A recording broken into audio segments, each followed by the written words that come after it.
Hey, everybody, and welcome to the Katie Weaver Show. This is Katie. I'm your host. I'm so happy to be here. If you are listening live, it is at about 11 a.m. Pacific on the 28th of May. If you're listening to an archive or a replay, I also want to welcome you to the show. I do have a sunburn, a little bit. It could be worse, I promise. But yes, I do. Uh, I want to let you know we're over in the chat room, and you can find that by heading over to 12radio.com. Click on the chat button, and you'll be redirected into the Facebook chat. If you would rather watch than listen, you can do that at YouTube or Facebook. Just look for Katie Weaver Domestic Mystic, and you'll find the live stream. So you can do that as well if you would rather. So, whew, that's a big mouthful, but that's all the opening stuff you need to know. Oh gosh, you guys, I hope that you had a good break here in the US. I hope you had a nice Memorial weekend, nice 3-day weekend. We took off, of course, on Friday morning and went camping for the whole weekend, and it was awesome. We went to one of our absolute favorite places. This is the place that we always go. I've talked about this place lots of times, but this is the place where we always go for Memorial weekend, and it was awesome.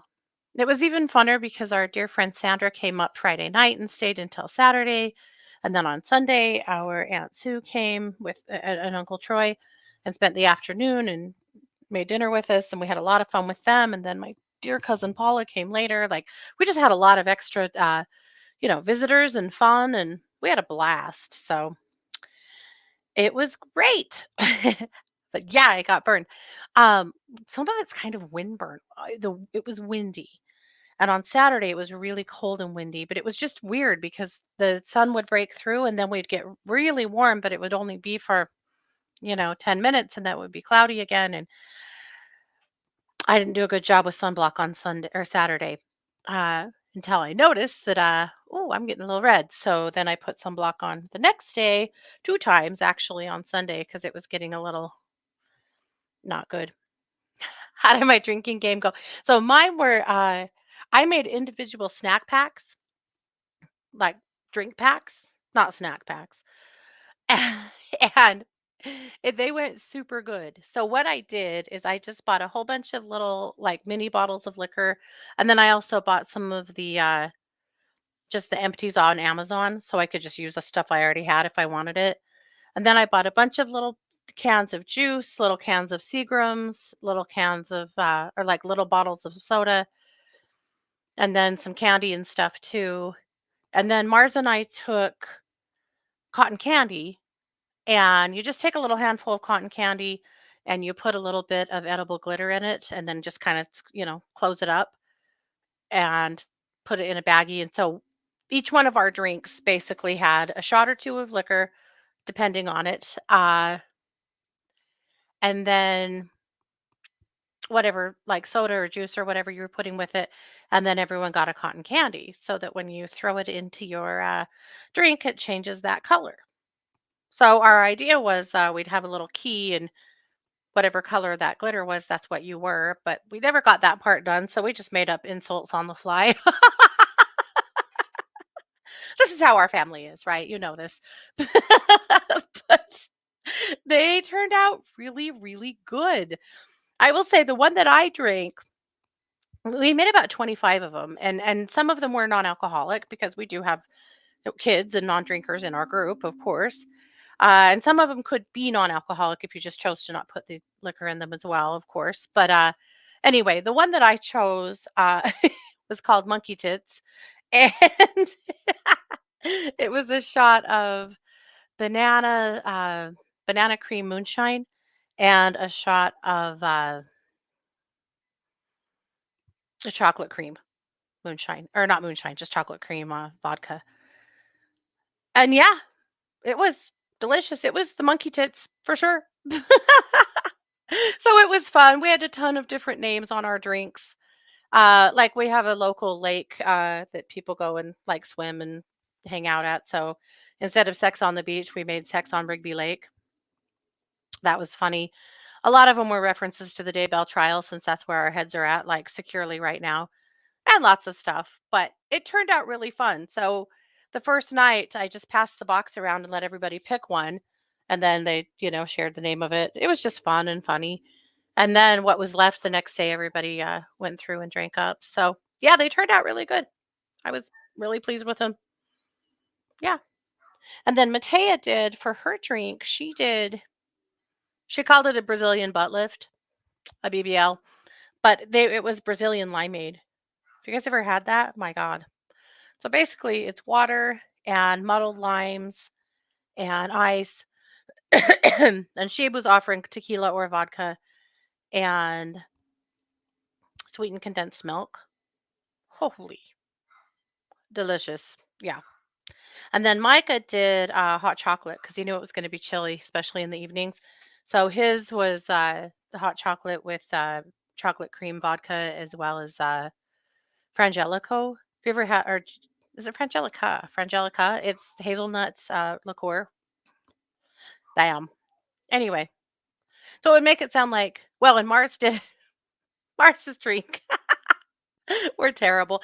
Mars's drink was called Pop Your Cranberry, and it was a cranberry vodka. But anyway, so it would seem like all we did was drink, which really isn't true. And most of our drinks were minis because we were, sampling everybody's. But anyhow, so yeah, they turned out good. Kara and I we had a ladder ball tournament and a cornhole tournament. And in ladder ball, we were like two and out. We lost everything. We sucked. But in uh, cornhole, we played clear to the championship game. And I mean, these guys are serious, man. They write a bracket. It's a all afternoon event. And we played clear to the championship game undefeated. So the people that were playing us, who were Justin and Rhonda, they would have had to beat us twice. Rhonda is, of course, my sister Christy's wife, and Justin is my sister Kara's husband. And they would have had to beat us twice, and they beat us twice. we all of our good playing was gone. But anyway, yeah, but it's fine. It's probably fine. We had a lot of fun. Also, it was our maiden voyage of the motorhome. We bought this freaking motorhome 2 years ago. I've been dying to take it out, but it's just we bought it at auction because it had some motor issues and some, it had problems. So you buy it, for a really good price and then have the work done or do the work, which of course at my house means that Scott does the work. So it's taken some time, but the motorhome was finally done. And so we got to take out we actually took our fifth wheel so that the kids would have their own place. And our niece Mia and her boyfriend also needed a place. So, like, all the kids stayed in our fifth wheel, and we had the motorhome to ourselves. And the first night Scott went home, he decided to just go home and sleep so he could take care of the pigs and take care of them the next morning and then come back to camp. My kids, Mom, I just don't feel good about you being over here by yourself. I have 3 dogs. I'm not by myself. Maybe I should sleep with you. Hell no. Are you sure? I could even just sleep on the couch in here. No, goodbye. They're good kids. They're good kids. But no, I didn't want anyone in there. I just wanted that to be my space. And it was awesome. And the dogs loved it because they could sit in the window in there. They could sit up in the window and see out because, like, it has a ton of windows, it's the kind of motorhome that has, like, the giant, windows that like, the huge windshield, if that makes sense. So, anyway, it was, yeah, it was, like, their greatest joy to, to be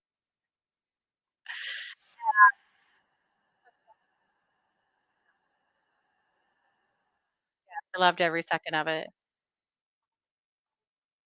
Okay. I did have a video I wanted to share with you, and I don't have it in the right place, so I'm gonna take just a second and do that because we had quite the excitement. At one point, this is a place where there's hawks. I know I've showed you guys this before, but there are hawks all over the place up there, and especially at this campsite, there are hawks that are up in the tree right next to us, and so we always have to really watch the dogs closely and be super careful because they are just right there with their nest. They had 3 babies this year, and, you know, it worries me. Scott swears there's no way those hawks are big enough to pick up my little babies, but I'm not screwing around. I'm not taking any chances with my little pups, of course. But while we were watching cornhole, somebody yells about there being something in the motorhome. I thought they said there was a hawk in the motorhome because some of the windows were open. So I'm coming running because, like, what the hell?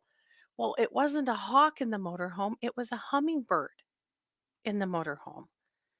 So the windows were wide open and a hawk had made its way in there. Or not a hawk. What did I just say? A hummingbird. So Matea got up in the front of it, up onto the dashboard, and helped this little hummingbird to safety. And it was amazing. So I'm going to put a link in the chat room so you guys can see it, but I'm also going to play it here on the show. But it was just amazing. It was a little, I think they called them an emerald throated hummingbird. And the poor little thing was just, had flown in an open window and then just couldn't get out. Okay. I don't know if I just put that in the chat room or not. The chat room is acting really weird. I'm going to try one more time.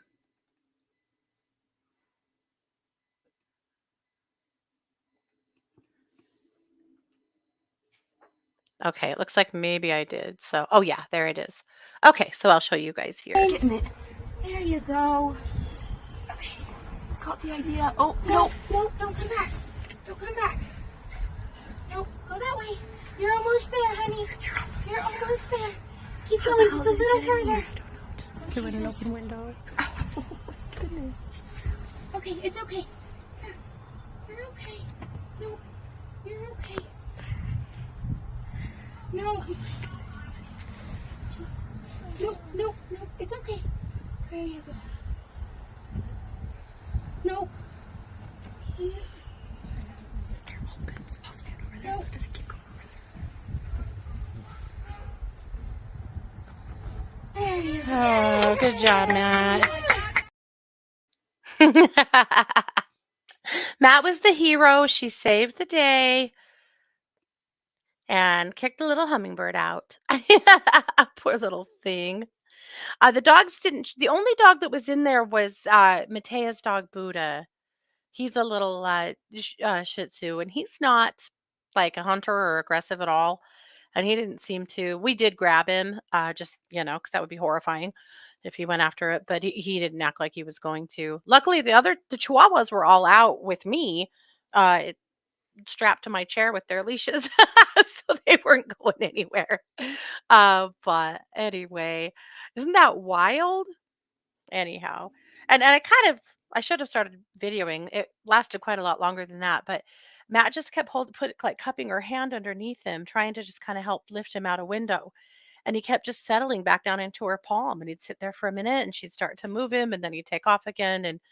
But yeah, so it took a little work, but she finally managed to help coax him out the window. We were just afraid he was really kind of throwing himself into the windshield, and she was afraid that he was going to hurt himself trying to get out, you know.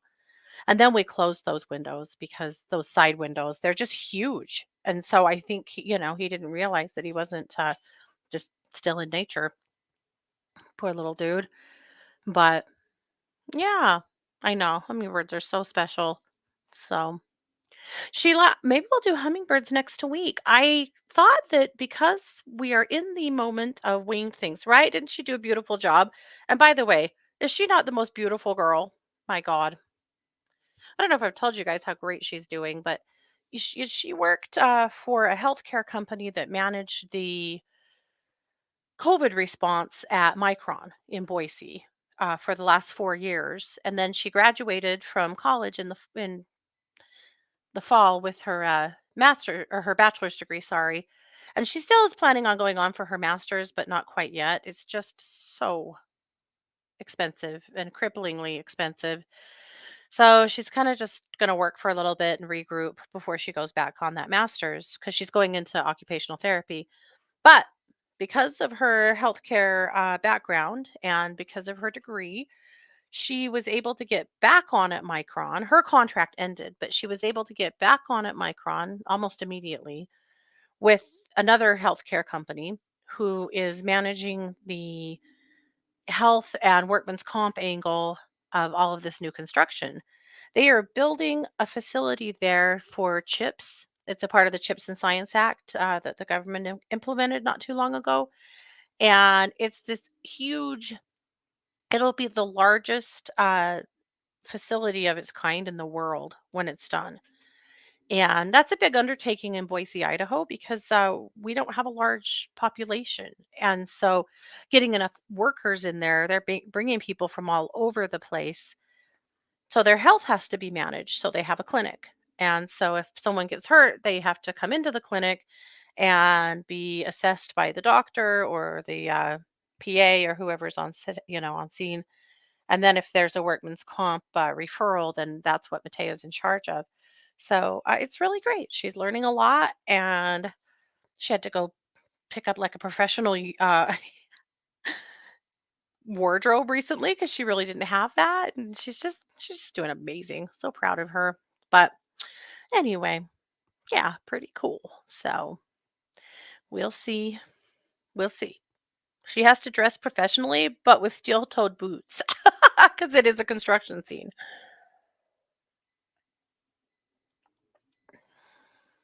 Yeah.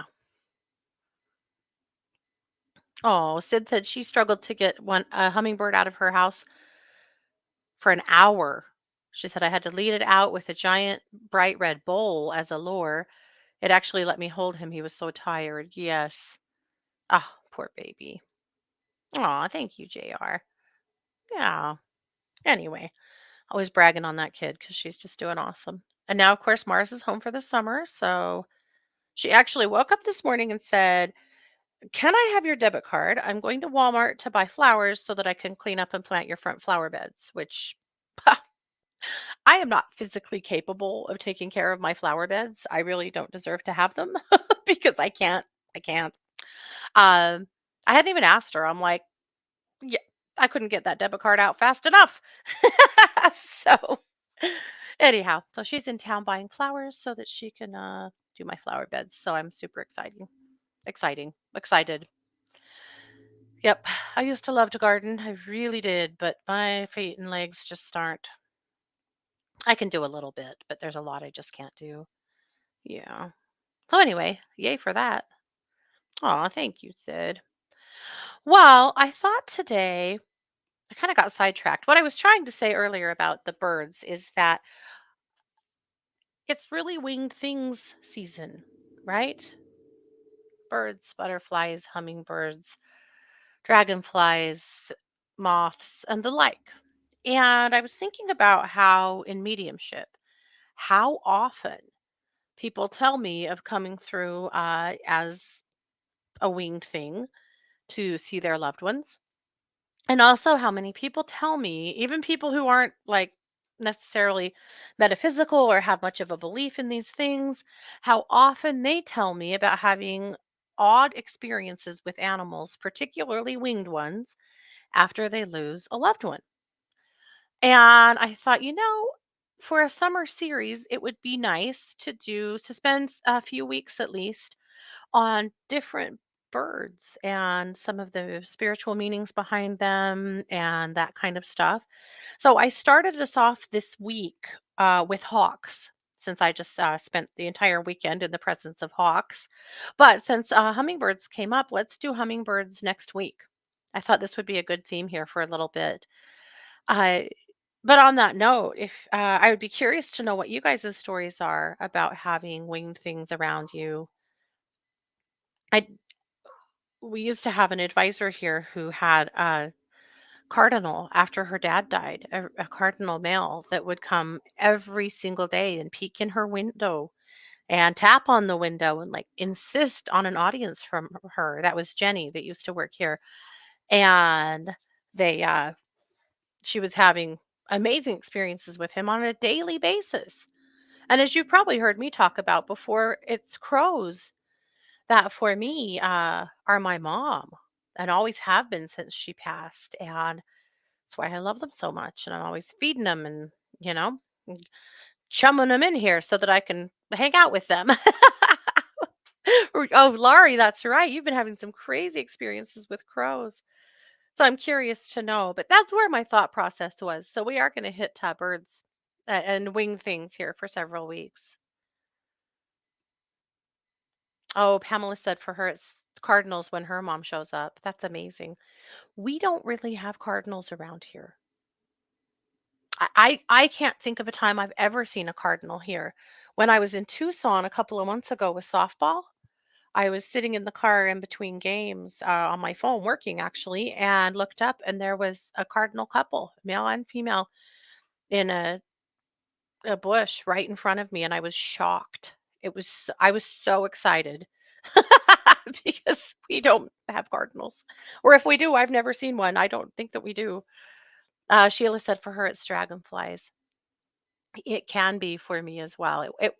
It was dragonflies for me before it was crows. Uh, yeah. Well, we're going to work on that, but I actually wanted to start us out with a meditation. I think we are going to be in some pretty chaotic energy for a little while. We're going to hit eclipse season before you know it. But we've had some wild stuff before that, and it is an election year in the U.S., which it's chaotic, and also we have the first criminal trial of former President Donald Trump going on right now. And I try not to get overly political on this show. I don't want to alienate anybody. But that is happening. And my point is that there is an incredible amount of dissent going on per normal here in the US and chaos here in the US. And the collective energy is going to show it. From now till the end of the year, it's going to show it because we have a lot of very strong energies flitting around because of our political situation. And so, because of that, to add to it, there's still uh, skirmishes going on in the world as well, wars going on. It affects us. So, we need to take good care of our spirits and our energy bodies and recognize that. So, I wanted to do a meditation today because I feel like we could use it. Pamela said she's had a lot of weird experiences with birds. Sid said at a beach funeral, a monarch butterfly suddenly appeared, flew around amongst the guests, and actually landed on the primary wreath. A very weird day as they don't usually hang out at the beach. Okay, interesting.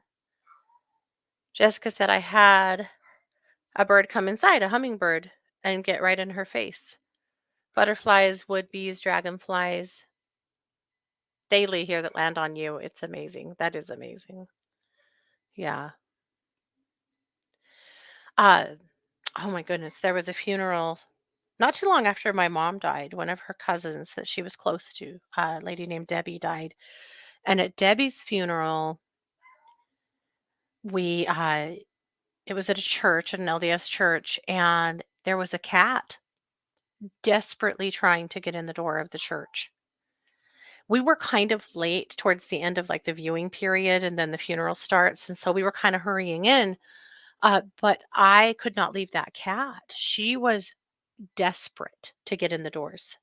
Everybody that came in, she was trying to bust through the door. I think she made it through into the breezeway a couple of times and people put her back out. But she wanted in that church so bad.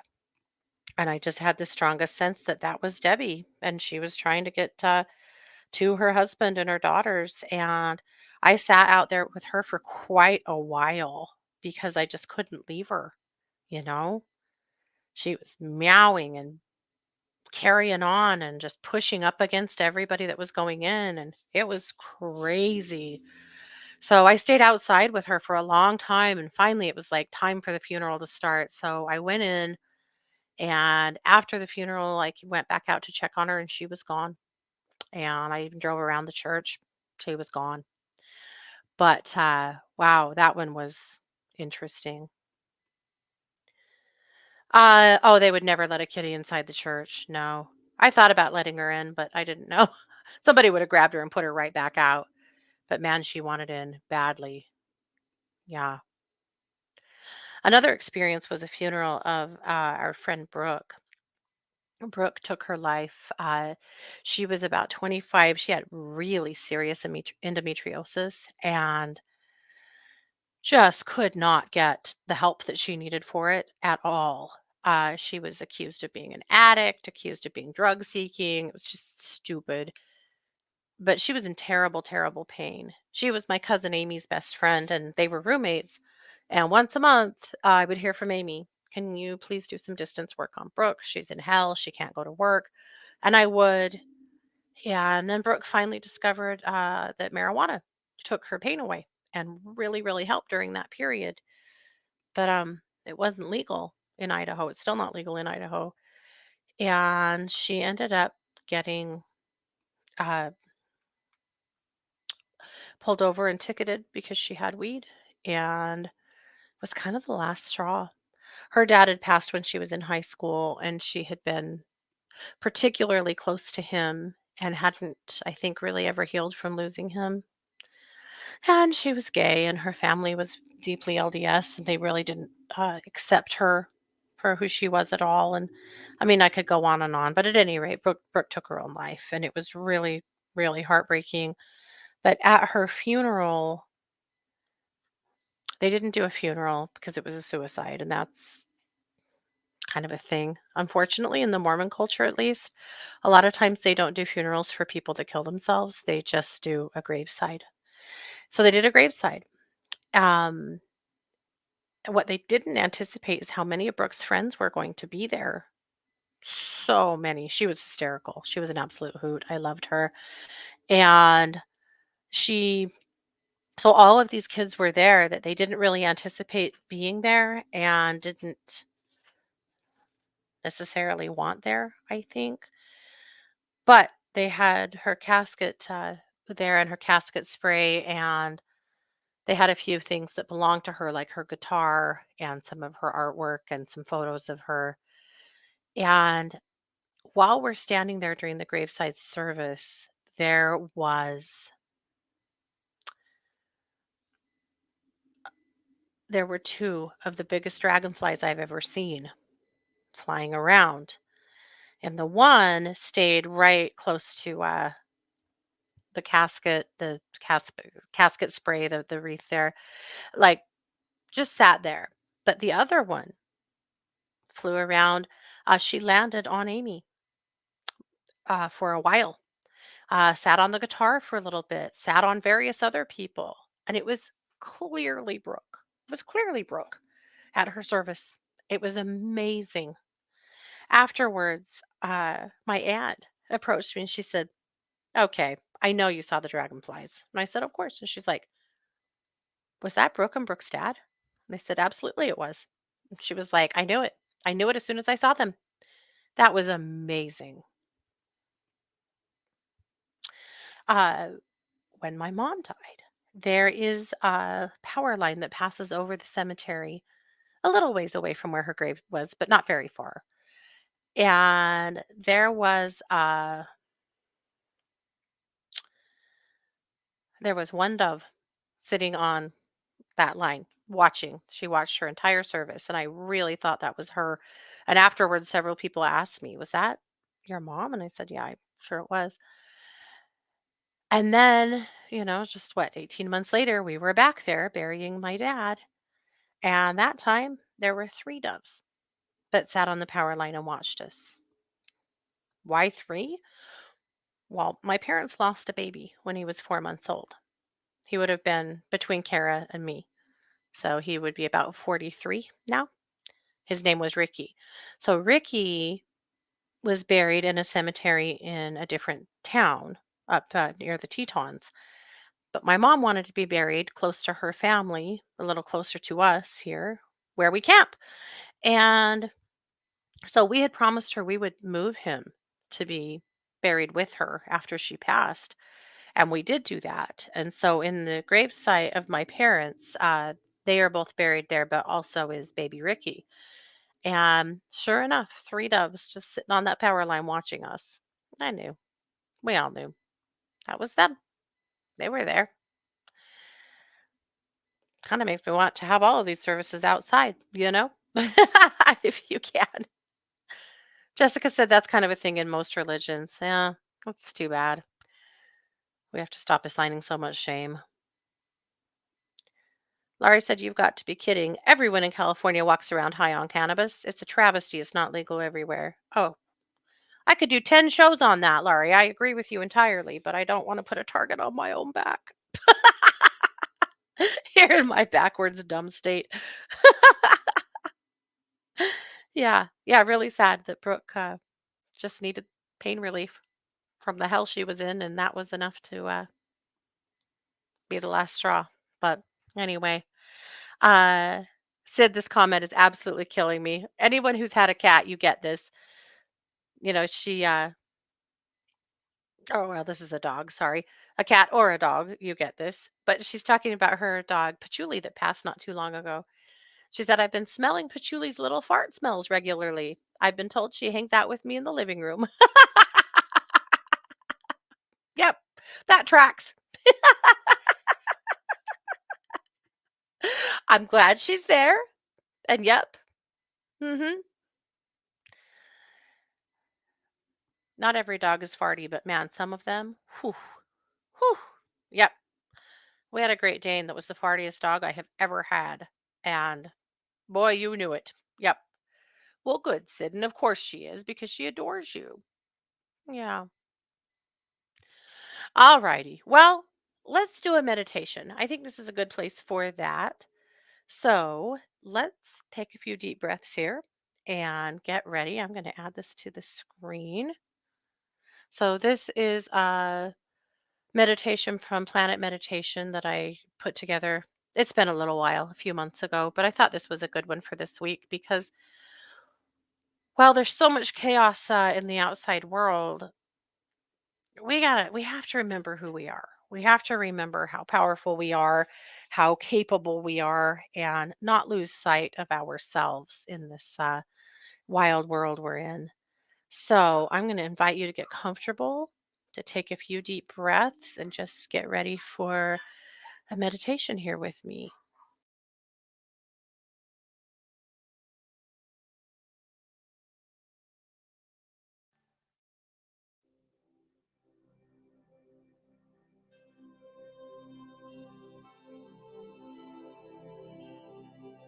Find a comfortable position, gently close your eyes, and allow your body to settle into stillness. Take a deep breath in, feeling the air fill your lungs, and exhale slowly, releasing any tension or distractions. Now, bring your awareness to the center of your being, where your divine essence resides. Feel the gentle pulsing of energy within you, the source of your magic and power.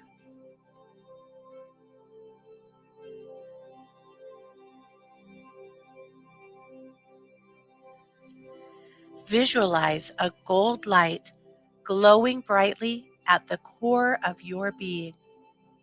This light represents your divine essence, your connection to the universe, and all the magic that resides within you.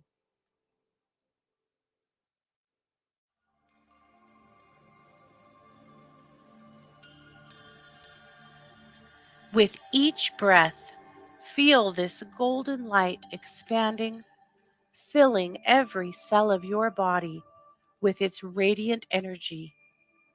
Allow it to flow freely, unrestricted by doubt or fear, embracing the limitless potential that exists within you.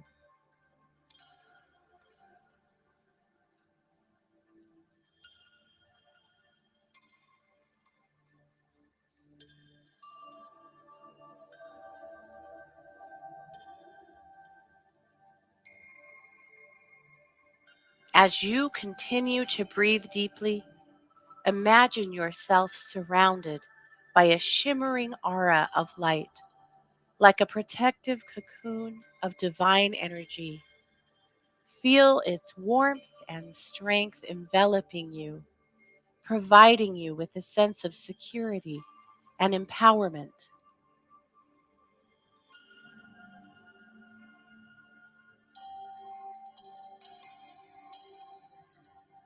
Now, take a moment to reflect on the unique gifts and talents that you already possess. Recognize the magic that lies within you, waiting to be awakened and unleashed upon the world.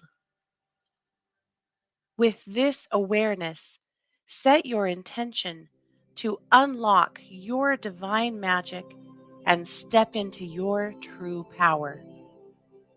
Affirm to yourself, I am a vessel of divine light and magic. I embrace my gifts and share them with the world.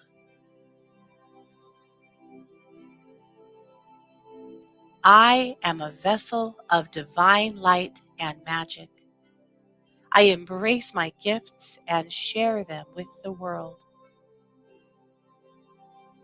As you repeat this affirmation, feel a surge of energy coursing through your body, igniting the flames of your inner magic. Allow yourself to be filled with a sense of purpose and clarity, knowing that you are aligned with your highest self and the universe. Take a moment to bask in the glow of your divine essence, feeling grateful for the magic that flows within you. Know that you are capable of manifesting your dreams and creating positive change in the world. When you are ready, slowly bring your awareness back to the present moment. Wiggle your fingers and toes and gently open your eyes, carrying the radiant energy of your divine magic with you as you continue on your journey.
And there you go. So, a few deep breaths.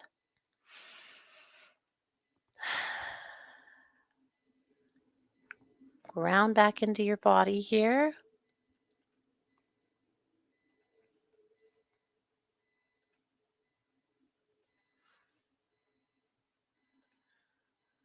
I love that one.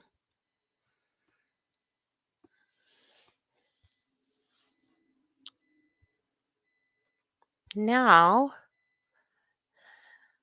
as soon as you're ready, going to move on to Luminous and talk about a few things in there. If you subscribe, you've already received it this morning, but if not, I put links in the chat room if you'd like to follow along.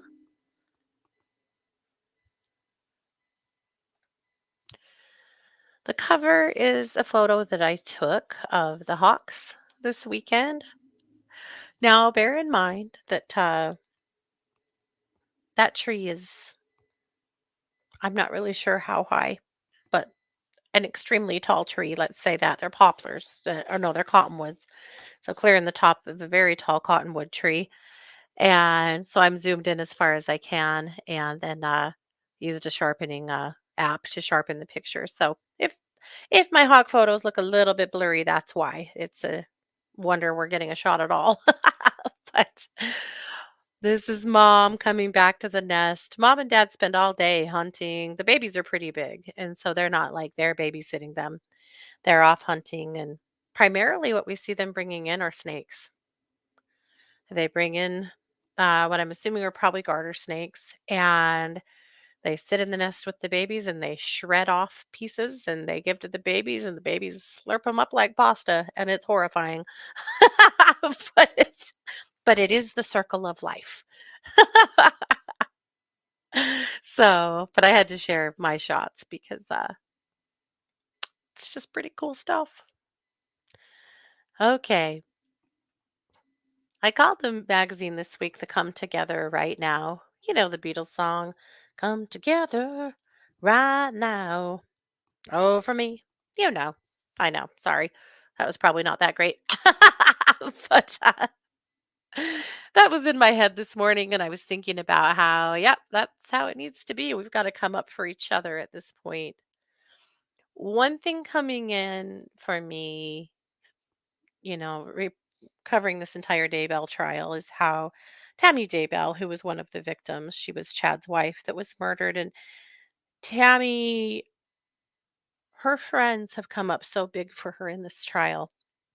Her friends, her colleagues, her workout buddies, they have all been on the stand testifying about Tammy and her health and how well she was doing and what an amazing person she was. And we'll see more of that coming up here very soon in the penalty phase. But the thing about Tammy, her kids didn't come up big for her. They came up for dad, the ones who spoke, and some of them just chose to stay silent. And there's no judgment there. I don't. None of us know how we're going to act, how we would act if this happened in our family. But the way Tammy's girls have come up big for her has just really filled my heart and made me think a lot about how we got to come up big for each other. We've got to. We need to notice each other. We need to pay attention to what's going on. We need to be support systems and also allow support systems. So come together. That's the name of the magazine for that reason. Oh, Sid said she's not seeing blurriness. Good. Sometimes I think I do because I have such a big monitor. My computer monitor is enormous, and I love that for me. But sometimes my stuff looks a little bit blurry, but I think it's because of that. So, anyway, hopefully that's okay. So, my article this week is about hawks in spirituality. And of course, like I said, it's summer and it's time to start thinking about all the winged things. So, and there are some pictures in here as well that I took. That's one of the hawk babies. See his little sharp face. My God, they're so cute. Did you know that mama hawks train their babies from the get go that they should to move to the side of the nest to go potty? They poop over the side of the nest. You know that old saying, don't shit in your nest. Well, hawks don't. They're trained from the time they are just hatched, essentially, as soon as they can be mobile. To go to the side of the nest to go so that they don't shit in their nest. We should all be so well trained. So, hawks can be a symbol of vision and insight. If you're seeing a lot of hawks, or hawks in strange places, or that you're having a kind of a prolonged experience with, this might apply to you. So, it could mean that you need to lean on your vision and insight, or that you need to keep developing your vision and insight. But hawks have extraordinary eyesight. I mean, hawks from an incredible distance above the ground can see those little snakes or mice or bunnies and, various things. And then their speed of which they can reach that thing and pluck it out of the ground or out of the canal or whatnot is just absolutely amazing. So, in a lot of traditions, seeing a hawk can be a call to sharpen your focus and get a clearer perspective. In ancient Egyptian mythology, the god Horus is depicted as a hawk or a man with a hawk's head, and that was a symbol of kingship, protection, and divine authority. The hawk's flight, soaring high above Earth, is seen as a bridge between the earthly and the spiritual realms. Interesting. So, when you see a hawk, you may consider who in a spiritual realm might be trying to contact you or wants to speak with you or maybe is near you. If you see a hawk during a moment of contemplation or decision making, it could be interpreted as a sign that higher powers are watching over you and guiding you. There's another little hawk baby sitting on the edge of the nest, waiting for mom and dad to come back. A lot of times you wouldn't see the babies. They'd be like hunkered down, probably sleeping. And then when mom and dad got near and they started calling, then the babies would be up, hollering. Embracing change and transformation, which is an interesting one because change is so hard for so many of us. But in some sectors of Native American spirituality, the hawk is viewed as a totem animal that encourages individuals to use their innate talents to embrace new challenges with confidence. Basically, the hawk is coming in to tell you, yes, you can. There is no can't. Yes, you can, and yes, you will. Protection. Some cultures have, throughout history, believed the hawks were protectors of the skies and protectors of energies and dangers. So, if you feel like you need some protection from negative energy, let's say that you work in an office with some shrews that make your life miserable. Perhaps you get a little hawk totem that goes on your desk. You can get them carved out of various like soapstone and other crystals and stones, but maybe a hawk needs to be with you in that workspace or wherever. It always comes up as work though, doesn't it? Maybe it's your neighbor. That's just another shot of the same cover photo. So, a call to action with hawks. Seeing a hawk a lot could be a reminder to stay alert, to be aware of your surroundings, and to act with decisiveness. If you want to call a hawk in, if you want hawks to be at least a spirit hawk, a part of your daily life, consider meditation and visualization. That could mean spending time in meditation, envisioning a hawk in the sky, or envisioning yourself as a hawk, seeing the world from its perspective to help gain clarity and insight into your life. Symbolic reminders, maybe you keep a piece of jewelry or an artwork or some other effigy in your personal space as a reminder of its spiritual qualities. Lots of people get hawk tattoos. In mindfulness, just practicing mindfulness, staying attuned to your environment, being aware of what's around you. And then in goal setting, embracing change and taking steps forward to achieve your goals, knowing that yes, you can. Absolutely, yes, you can. So, if you are drawn to hawks, maybe hopefully this article gives you a little bit better sense of maybe why or what you can do with their energy. Yeah, Pamela, shrews in the office. That was the nicest way I could say that. So now keep your eyes peeled because now maybe you'll see hawks more than you have, but it's an interesting one. Besides crows, I never really feel like I connect so much to the like the predators of the sky. But after a lot of hawk research, obviously, it's making me change my mind a little bit. Is osprey interchangeable with hawk energy? I would say it's similar. Yeah, Sid. I would say so.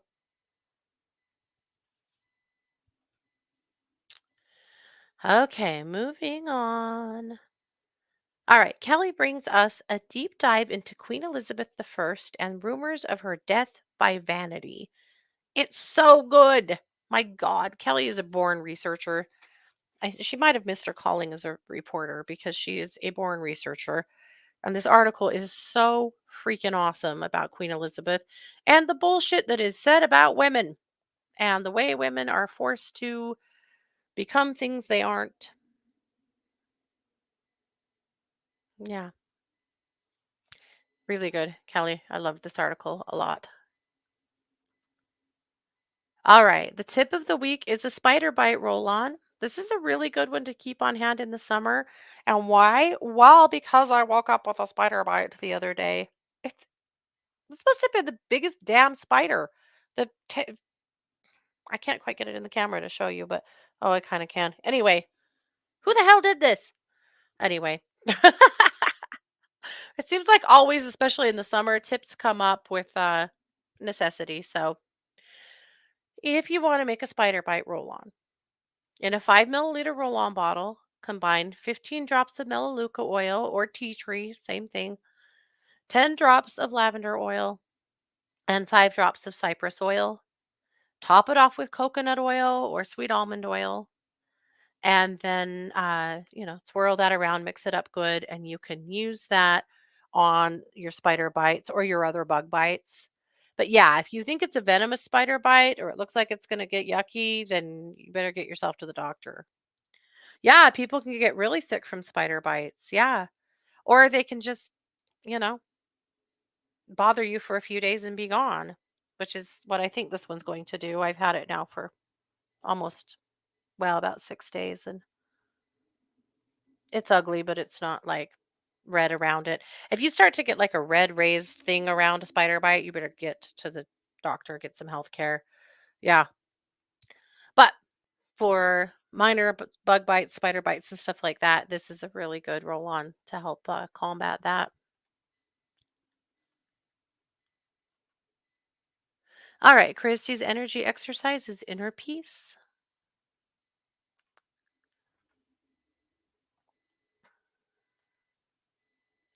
Anita brings us Archangel Shamuel. Archangel Shamuel is known for his incredible all-knowing vision. Interesting. He's the hawk of the angel world. Okay, that was kind of a desperate tie-in, but I think it worked. Of course, lots of meditations over at Planet Meditation. Lots of easy listening too that just maybe isn't a guided meditation. They aren't all. A lot of them aren't. However, some of them are, and but the ones that aren't, a lot of them is a nice image and easy listening that you could use for meditation or that you could just turn on in the background if you just need something good and uplifting to listen to. And that's it for Luminous. So hopefully you found a few gems in there, something to go with. Oh, Jess said I see hawks a few times a week. So special to know all of this. Thanks for sharing. Oh, Jess, that's awesome. I love it.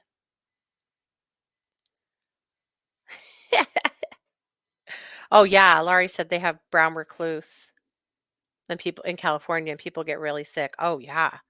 We have hobos. We have hobos. And, as you know, I don't kill spiders in my house. I usually take them outside and occasionally, yeah, yeah. Not that my house is like teeming with spiders. Don't think it is. It's not. But I did see a spider here and there in here. I'm sure we all do. But that's really cool, Jess. I'm going to jump in the other chat room here quickly because our time is waning as it likes to do. Yes. Hi to everybody in the other chat. Facebook is so weird the way it doesn't just show you all the comments anymore. Oh, Maya said she sees bird feathers from her father. Oh, I love that.